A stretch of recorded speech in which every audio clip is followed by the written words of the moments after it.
Namaskaram everyone, welcome. Namaskaram, welcome back. And I'm looking forward to today's episode. We've got something really important to discuss today. We certainly do. So if you are the type of person that is very restless, so this means you like to fidget, when you talk your hands go, lots of movement in both the body and the mind, then today's episode is for you. So we're going to look at this restlessness from both an Ayurvedic perspective and also a yogic perspective. So Karin, could you shed some light on what this restlessness means from an Ayurvedic perspective? Absolutely. And this is something what we nowadays see more and more, especially not just as adults, already from young children, that there's more of a restlessness, that we can't sit still, we can't focus, we can't concentrate, or some moms maybe say their children can't focus in school. So in Ayurveda, we all know about our three doshas, Vata, Pitta and Kapha, wind, fire, water and earth element. So if we think of movement, yes, it must be Vata dosha which gets out of balance.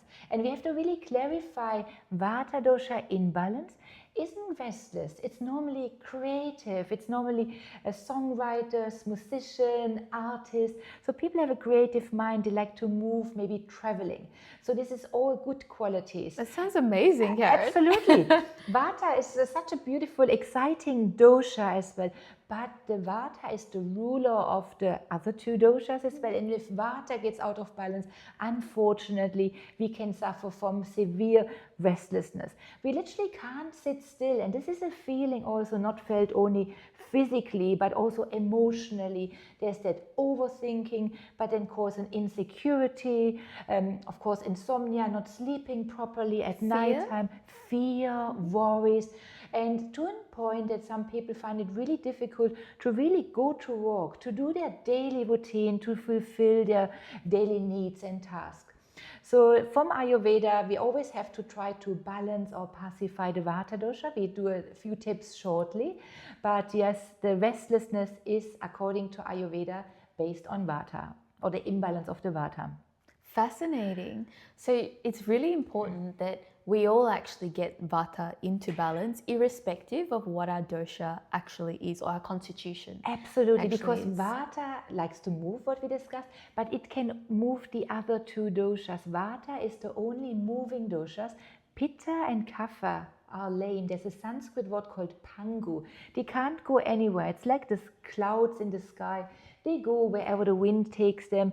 And similar in the body, the dosha of Pitta and Kapha, they go wherever Vata would take them. So really important, we need to have Vata balance to function properly. And this means as Vata governs the whole muscular, skeletal and nervous system, to have a proper breathing, that we don't breathe too fast if Vata is out of balance, that we have a good digestion, that maybe we don't even, if we have too quick or too slow digestion, we don't even absorb the nutrients or get constipation, gas, bloating, or a lot of women who suffer then from irregular menstrual cycle or irregular periods. So there's so many ailments are linked to imbalanced Vata. So what we're trying to do in Ayurveda always to balance with daily routine and certain foods and treatments as well. So Karin, can we get into the, we've spoken about daily routine in the past, so in the way of treatments as well, maybe you could just let our audience know what a can be bit, done. yes. And Ayurvedic body therapy is literally the best. I think everyone who ever experienced an abhyanga, an oil massage, marma therapy, where we press certain marma points, there are vital points in the body, can be so wonderful. We do a certain stress sequence on these marmas. We do another actually episode just on marma. Shirodhara, which is that oil treatment. The oil is flowing over the forehead, and what it really does, it increases the circulation in the head and in the brain, which is kind of, yes, better blood flow towards the brain. It then balances the hormones, so good for the glands, and also lowers blood pressure, stress and anxiety. And if you ever had a Shirodhara treatment, initially it might be even hard for you to lie still. And some people say like, oh, it's a long time to lie still for an hour, because we are actually not used to completely rest our body. So those therapies, Shirodhara would be wonderful, and another treatment called Tarpana treatment or Akshi Tarpana, which is a treatment where we put a little dough, almost looks like goggles around the eyes, and we pull some medicated ghee. And this is, yes, to rejuvenate the eyes, but also so good to rejuvenate our senses and nourish, to oil really the eye and head brain region as well. So there are many wonderful treatments available. Of course, these are more done professionally at an Ayurvedic clinic, but also simple home practices what you can do to start with oil massages, the oil swishing, what we discussed already as well. But sometimes to balance Vata, it's also good, if you feel restlessness, to simply connect with nature. Would you agree this as well, with the connecting with nature is nothing more balancing or rejuvenating? Absolutely. And you know, now, in modern science now, there's a lot of information out there about earthing and grounding. And something to remember is that we are nature.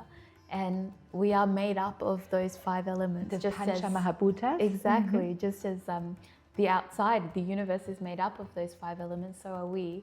And so there's not a separation from that. So definitely, Karen, coming back to nature, whether that's walking bare feet on the earth, the science has been proven where they talk about the transfer of ions that happen from the bottom of your feet with the earth to bring your body back into balance as well, which is really important. And a lot of times in modern society, especially if you're living in a city, your feet never touches the earth. It's always in rubber soles.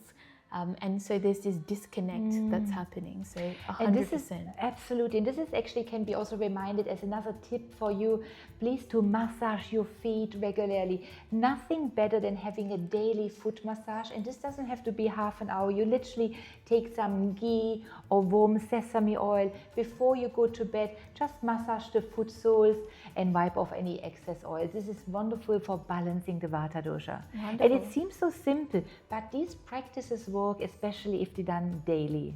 Absolutely. And that's the beauty about classical Ayurveda and classical yoga. And that's what differentiates it as well from a lot of other systems, in that it's looking to balance your energies of your body, moving the doshas to the right sides. Karen, please correct me if I'm wrong. No, absolutely. Moving them into the right sides, moving the pranas back in the right places, because it's ultimately about creating balance in the system. Because when your system is balanced, then there's no friction. So, and this is, from a yogic perspective, we always talk about minimizing friction, because whenever there's friction, there's going to be an energy leakage in some way, shape or form, which, ties into why some people feel tired all the time. And they're leaking energy throughout the day purely because of the movements of their body, the fluctuations of their mind, their emotions. It's very unstable, and that movement requires a lot of energy.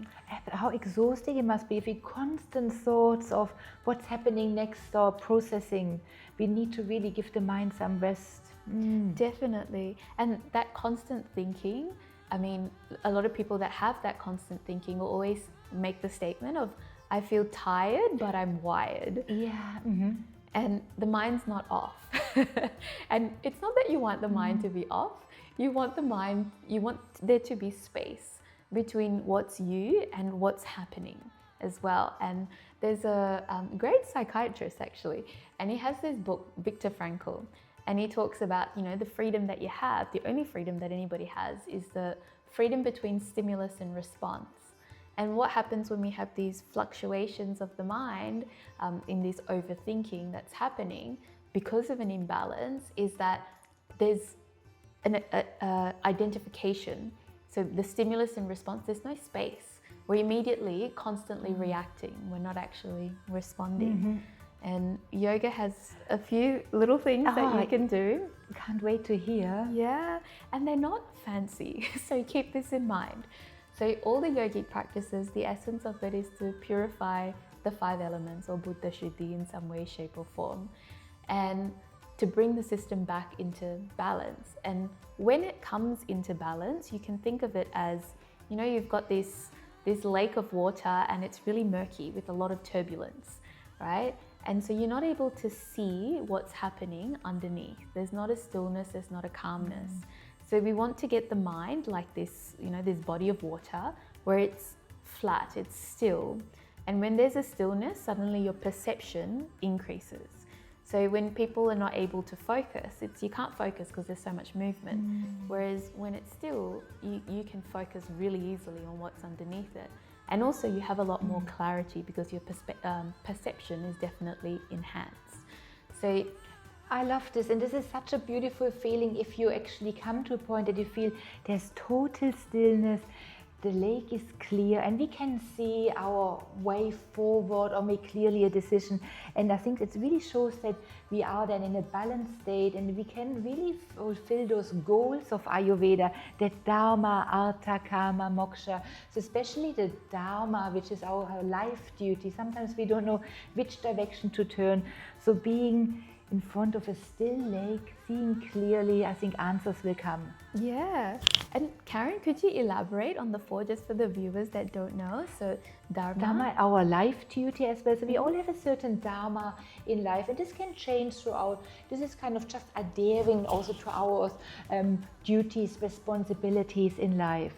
And Artha, this is wealth, also not just the material wealth, also the spiritual wealth. And then the procreation, Dharma, Artha, Kama, Moksha, and Kama, the procreation, and ultimately Moksha, liberation. That is so beautiful.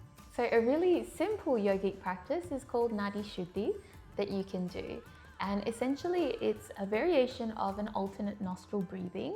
And we'll leave a link to the practice below so you can watch the instructions properly to do it. And you only need to do it for 4 minutes a day. So if that's all you can start with to begin with, that's a wonderful start. If you find it quite difficult to sit, then some movement would be good beforehand, whether that's going for a brisk walk just to get that energy out, and then coming and sitting and doing the actual practice. Of course, there's more elaborate things to do in the yogic practices when you can get into Hatha Yoga, Upa Yoga. You can also get into different systems like Angramadana, but these are things that you do need to learn with a practitioner. So something that you can, with a teacher, something that you can do at home is definitely the Nadi Shuddhi. So we'll leave a link down below. Wonderful. And what's the best time to practice the Nadi Shuddhi? I'm sure it's all in the link, but would there be a morning practice or evening, or could be done morning and evening? You can do it anytime, and you don't need to be on an empty stomach at all to practice.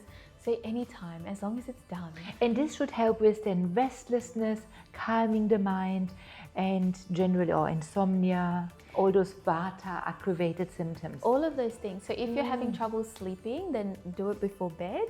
And also when you wake up, because when you wake up, you're setting the tone of the day.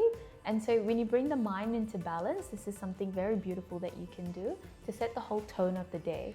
And then before you go to sleep, you do Nadi Shuddhi to bring your system once again back into balance, and then your sleep will happen in a different way as well. Oh, so beautiful. I think the ancient wisdom, the knowledge of Ayurveda and Yoga. It's amazing. So I hope you found this beneficial or helpful today, and we look forward to seeing you for the next episode. Namaste.